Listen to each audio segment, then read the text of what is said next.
Hello everyone, welcome back to Gowri kitchen. Today we are going to see how to make temple style Ven Pongal. Before going to the video, if you are new to our channel, please do like, share and subscribe. Thank you. Now let's see how to do it. Take 2 cups of raw rice and 3/4 cup of moong dal. Wash it thoroughly and add it to a cooker. No need to add oil. After few seconds, let's add 5 glasses of water.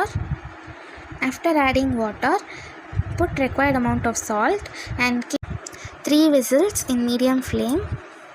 Now the rice and dal is perfectly cooked. Smash them little. Next, keep a kadai. Add 2 tablespoon ghee. For tempering, add 1 teaspoon asafoetida powder, 2 green chilli, 1 teaspoon ginger and 1 tablespoon pepper along with 1 teaspoon jeera. Mix it well and fry for few seconds. Next, we are going to add handful of curry leaves.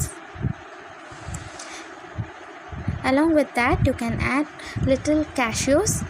This will enhance the taste. Now let's add the cooked rice and dal. Mix the rice along with the pepper and jeera. While mixing, you can add 1 teaspoon ghee then and there. This will enhance the taste of Ven Pongal. It will give you exact flavor of Ven Pongal which is given in the temple. Now our tasty yummy temple style Ven Pongal is ready. Serve it hot and enjoy. Thank you.